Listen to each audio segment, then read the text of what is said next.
guys. How's lunch? Those cookies I already had, so delicious. Well, thanks for letting us crash your lunch and talk a little bit about audio, especially podcast buying. I'm Robin. Hi, I'm Dave Sosson. Nice to meet everybody. Cool. And it's been really nice to get to know a bunch of you over the past day or so. We're super excited about hearing all of the conversations, especially about a lot of the brands who spoke this morning around where different media channels come into the media mix. And I think, we've been getting a lot of questions about audio and how audio plays a role.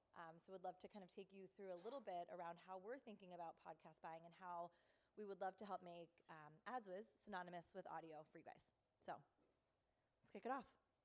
So just a little bit about us. AdsWizz was founded well over 10 years ago, and we focus exclusively on the supply side. So we partnered with many different publishers. We were an independent platform, partners like the New York Times and partners like Pandora, for example. And what we did was, as a result of focusing on the supply side, what ended up happening was that we are truly first and audio-centric, and we are, again, synonymous with audio in terms of monetization and for media buying. So over the past, I would say, 10 to 12 years, now that we've been acquired by Pandora and now SiriusXM, we've really started to focus on streaming and podcasts in ways that we believe that no other partner has. I think, what we have is about 90% audio reach across all different partners. And what that means for brands is that you can come to one place, to one platform with audio ads, or have us create them for you and reach 90% of that audience that is listening to a streaming or podcast ad.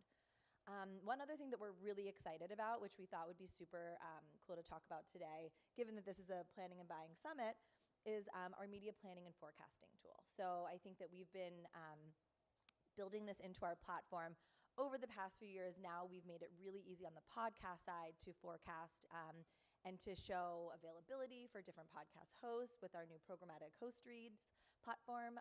So I think that there's many different media planning tools within the platform that I think you'll all find really exciting. In addition, I think, innovative ad formats. We talked a little bit about synthetic voices in the AI session over the roundtables. And I think innovation in ads, especially in audio, has really come to the forefront in the past few years. Many brands do not have the capability to produce their own ads at scale all the time. So what we've done is made it really easy for brands to activate in our own platform using synthetic voices or real human voices, so you can test and learn on the creative side. Dave will also talk a little bit too about how we are doing things like second screen retargeting, right? So you can listen to an audio ad and then go see a video or display ad on a website after you've heard the ad. So really kind of doing some cool stuff in the retargeting space. And we talked a little bit about the reach, but finally, closing the programmatic or the attribution loop. I think we heard a lot of brands today talking about performance and measurement and how that sort of works in terms of ROI. And we would be remiss not to talk about how we have built in attribution and measurement into the platform using pixels that can either be placed on your site or using attribution tools that we fully baked into the platform. So really sort of focused on ROI first programs. And I would love to continue on and share a little bit more about the rest of the platform. Everyone loves a good logo soup. You're probably like, oh my God, who do you work with? You probably don't work with anyone here. Really, I feel like we probably work with a lot of you here. So it's been pretty exciting in terms of all of the expertise that we have in the audio space, working with partners like Sonos and SoundCloud and Pandora and NPR on the publisher side, and then marrying all of that really great, amazing audio content with a lot of the agency holding companies, with brands directly. I would say if there's an audio publisher that you're looking to work with or a podcast that you're looking to work with, they're likely to be found on our platform. And we really tout how brands can kind of get closest to the publishers, which I think from a supply side optimization perspective is pretty awesome. So that is AdsWizz in a nutshell. I'm going to turn it over to Dave, but before I do that, I just want to get a show of hands. How many of you guys are listening to podcasts today? Okay, a lot of you. Call out any favorites? Great, love it. New York Times? Media Post Brand Insider? Yeah, for sure. Number one. You guys are on our stack. Cool. Yeah, SmartList is one of my favorites. We just acquired them. on the SiriusXM stack. So yeah, really exciting stuff. I'll hand it over to you, Dave, to talk a little bit more about the podcast. Awesome. Thanks, Robin. Yeah, 100 million Americans listening to podcasts. It's crazy to see. Think about how it's evolved over the last 5+ years. Pretty amazing. So just wanted to go over some numbers. I'm sure we don't really need to prove it out because, of course, looking around the room, I know so many of you listen to podcasts, which is awesome. But so we've got, I think there's a lot of great, podcasts resonate with consumers because there's this personal relationship, I think, that we feel with the hosts. And I think that's why 78% of listeners approve of podcast advertising. So pretty amazing that it has this goodwill, and I think it's really going to be great, and hopefully we'll see the medium continue to honor that. I think there's a lot of great conversations that we're seeing about ad loads in contrast maybe to some more traditional forms of media. I think podcast has always succeeded in that way. And like limited ad loads are, I think, one of the reasons why 2/3 of consumers remember those ads when they hear them too. So again, just to me, that's a big piece of why podcast advertising is effective, why we've seen it grow, and why I believe that it will continue to grow. And this is amazing. Almost 2/3 of listeners have made a purchase after hearing a podcast ad. I'm sure it'd be fun to go around the room and talk about purchases that we've made listening to podcasts. I know I have, and again, I'm sure that will continue, especially hopefully after we share some of the ways that we can segment the audiences and how specific we can get. I think the technology lends itself to that number growing as well, too. So 135 billion podcast listeners, according to the data that we have, and 350% listening growth in the last 10 years. So I think pretty extraordinary situation that we're seeing with podcast advertising. But ad spending hasn't really proportionally matched this rise. Of course, there's great success stories, and we all know about DTC brands and things like that. But why not? Why hasn't it scaled? And I think there's some different reasons which we call out here. And the first thing is something we've heard a lot about is that it's not easy to buy at scale. Perhaps there are brand safety concerns. Maybe there are limitations with audience targeting. And also, what about measurement? Well, we're proud to dispel some of those myths today. And how do we do that? Well, first of all, we have programmatic marketplaces in the US with over 6 billion impressions, 150 million unique users. There is plenty of scale. And we have built out really in-depth partnerships on the data side. I like to say, if we don't have the segment that you're looking for, we will get it, and we will append it into the platform because there's just so much opportunity. With that scale, we can even do granular scale. I've looked at campaigns. I've been at AdsWizz for about 1.5 years, and I am astounded, even when we have a tight geography, that because we have this scale with podcast, we can still pinpoint very specific audiences. I'd be happy to run through if you have any specific one that you want to challenge us on. Certainly love to take a look at that. Also, we can go beyond host-read scripts, too, and I think this is where it gets really interesting. We have to have a conversation about the right creative, making sure it's a fit so that trust is still there with the listener. But I think the bottom line is that there are a lot of tools we have where we can build ads with voices that go beyond the host. The right announcer read, I think, is really exciting. Robin touched on synthetic voice, too, so there's just an infinite amount of ways that creative can really enhance what we're doing with podcasts. And lastly, I think the audience piece is really important because we're bringing segmentation into these conversations. And so I often like to say, and again, Robin touched on the host-read scenario that we can do programmatically. That's very exciting for us. I think conversely, it doesn't have to be about a specific show or a host. It's really like, what audience do you want to reach? And we'd love the opportunity to show you how we can deliver that audience. And I would say in the past year or so, a lot of brands that we've been working with have mainly come to us with audiences or specific targets where they're like, we don't care where they are, we just want to be able to reach them at scale. And I think that that's really kind of where we've been seeing, especially on the podcast side, that market going. Absolutely.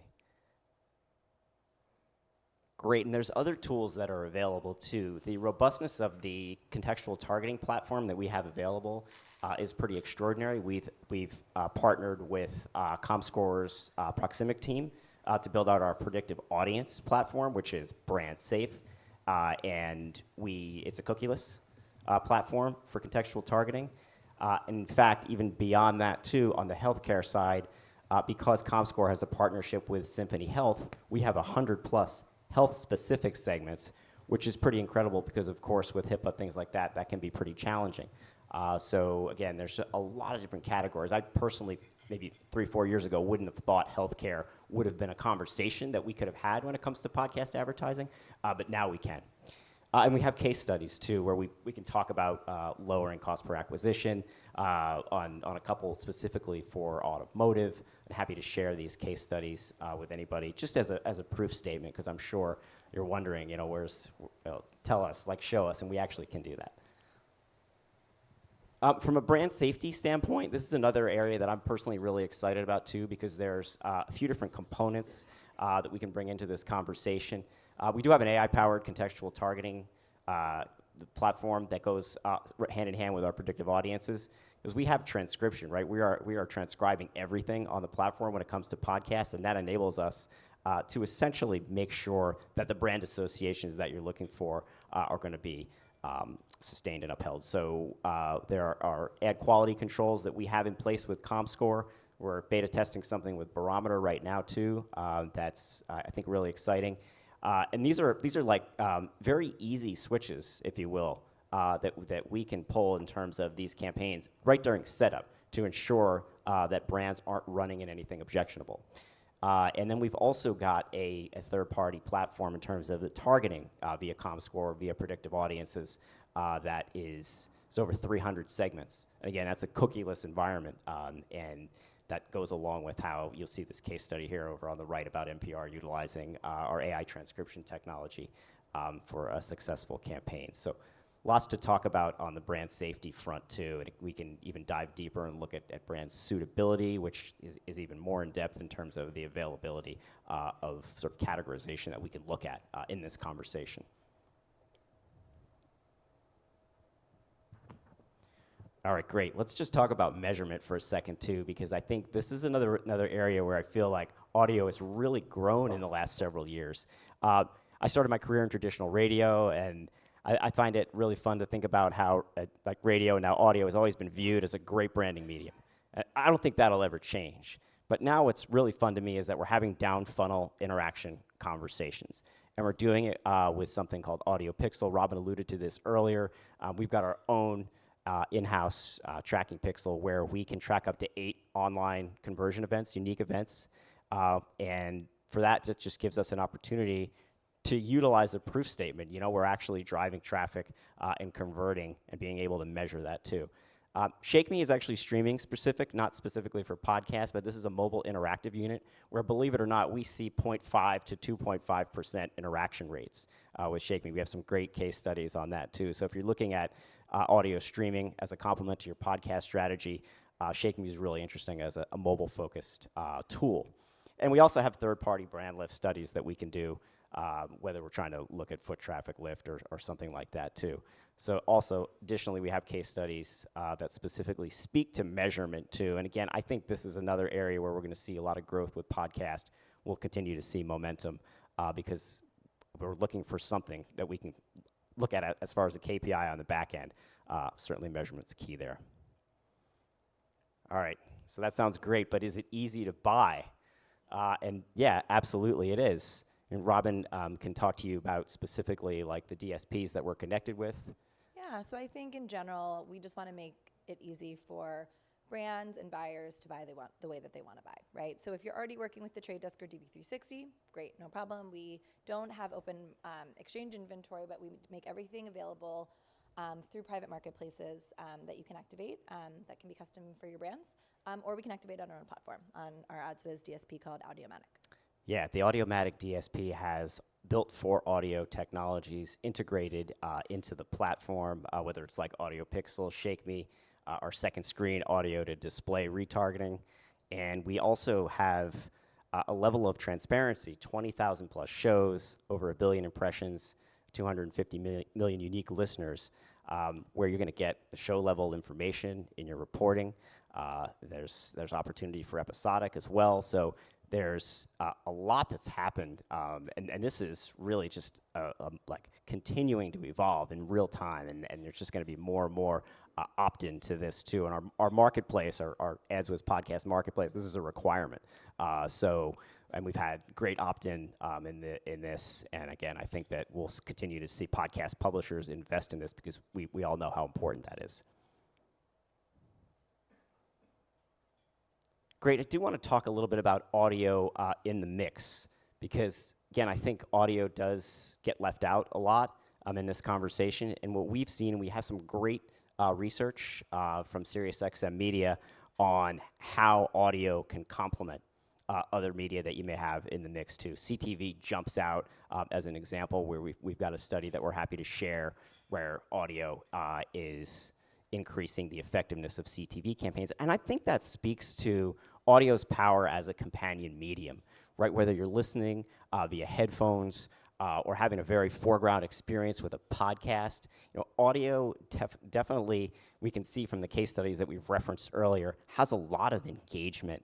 And so whether you're looking at display or CTV or any other medium, we'd be happy to share our research with you in hopes that you'll utilize audio and benefit from lifting your overall campaign.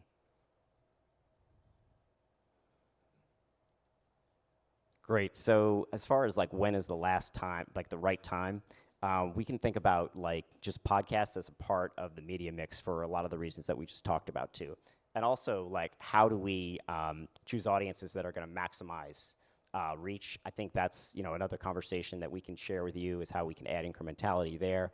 And then specifically when it comes to measurement and optimization, I think this is a really important piece. And because of the direct publisher connections that Robin referenced earlier, we're able to optimize and report in real time too. So there are things that we're going to be able to do in real time because of the visibility that we have at AdsWizz. I think that's a really exciting part of the piece too. This isn't something where you have to wait till the end of the campaign.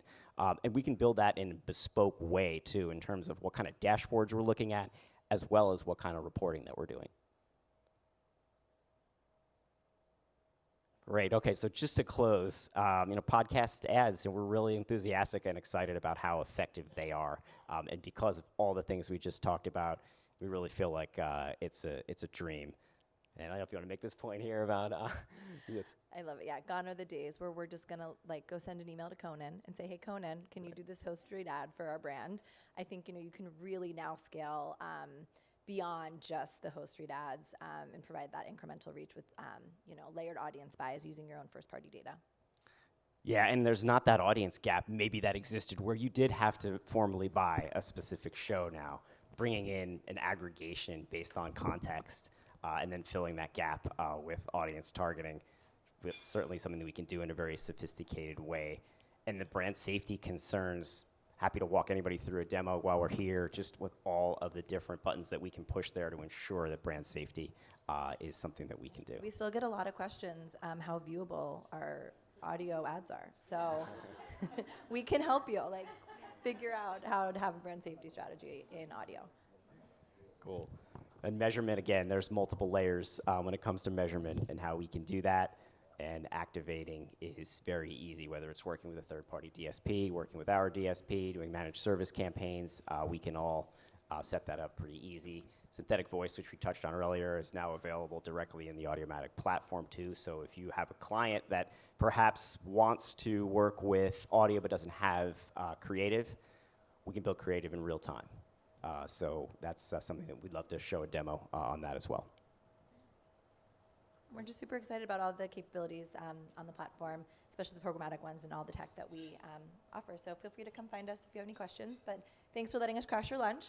Enjoy the rest of the day. Thank you. All right.